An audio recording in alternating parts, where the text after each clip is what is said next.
place with everything you've learned. Please, can't you just give me the medicine, please? I'm going to die if you don't. I can't. A call from Leanne Cofield's sister. I'm in constant pain. A brief message with a long story. Leanne believes something is killing her mother and both of her sisters. Painful sores cover parts of their bodies, and no one seems to be able or willing to help. Leanne moved from Mobile to Sheffield, Alabama last year to be closer to her family. This is my mother, Rebecca. But being close is no longer an option. I haven't touched my mother since August. She believes touching is just too risky. They hurt. Rebecca Cofield started developing these sores in August of 2005. They don't necessarily itch, but they do hurt. Yeah. And just the emotional and the physical part of it, you know, is just makes me not be able to do very much of anything. The sores in my head and my hair falling out. And her daughters, Beth and Crystal, also began to develop the sores. It feels like stabbing pain, stinging. And after having never had any health problems before, I've been treated like I'm a hypochondriac, like I've, delusional. They've been to doctor after doctor seeking help. Instead of getting it, they've been called crazy. They would like to put us in a mental health center.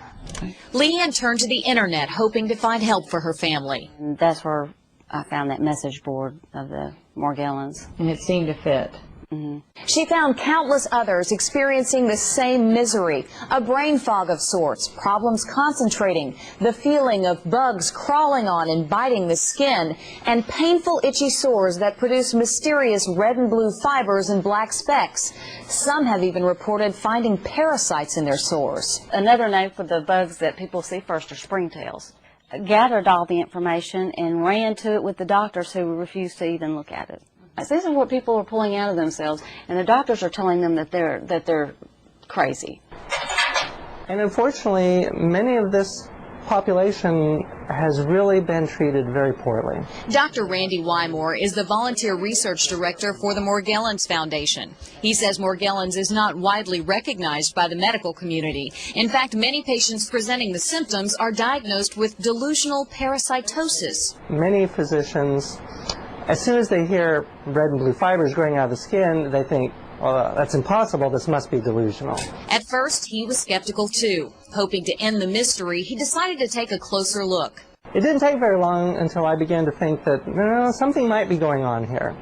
We feel that there is evidence that something unusual is going on with these individuals. And Dr. Wymore says the fibers coming from their sores remain a mystery. And I actually spent a fair bit of time this last summer collecting samples from 4 different states, from multiple different clothing retailers, used clothing, carpet, sporting goods clothing. I never found fibers that looked similar to these, and yet the ones coming from California and Texas and Washington and North Carolina, they all look very similar to one another. Dr. Wymore and a small network of healthcare professionals across the U.S. are working to find ways to help these people, but they're limited. To do the organized, systematic research is going to involve a lot of people and unfortunately have a fairly big price tag associated with it. It's just the reality of modern biomedical research.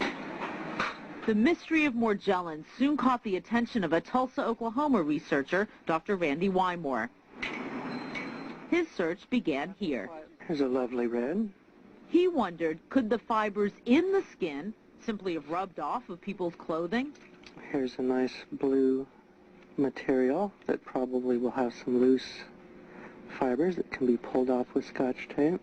When you took all of these clothing fibers and put them underneath the microscope, did it look like the fibers underneath the skin of the Morgellons patients? No, not at all. Totally different. Satisfied the fibers weren't textiles, Dr. Wymore consulted with colleagues at Oklahoma State University. I didn't know what to think at first. I, of course, did a little research. I will admit that at first I was a little skeptical. Doctors Rhonda Casey and Steve Eddy agreed to see Morgellons patients. That is definitely not a hair, the blue thing there. I'm going to get that. I would like forceps and a slide. We were there one day when they brought in 4 patients. I'm going to see if I can get the little purple-looking thing. Extracted fibers from under their skin. Oh, I got it. Made slides and looked at them under a microscope. Ooh, it's red. Actually, it's red and blue. And this is what they saw. black, red, and blue fibers lurking under the skin. Now they've seen about 25 patients, and the OSU doctors are convinced Morgellons is real. They say they found most of the fibers away from the sores, under unbroken, smooth skin. Still, no matter who you believe, there was one question no one here could answer for us. You've looked at these fibers under the microscope. What do you think they are? Oh, I have absolutely no clue. But Dr. Vitaly Satovsky thinks he might know. We take this piece of skin and then we extract genes from them. This biologist at SUNY Stony Brook says he found a gene that only exists in plants inside the skin of the Morgellons.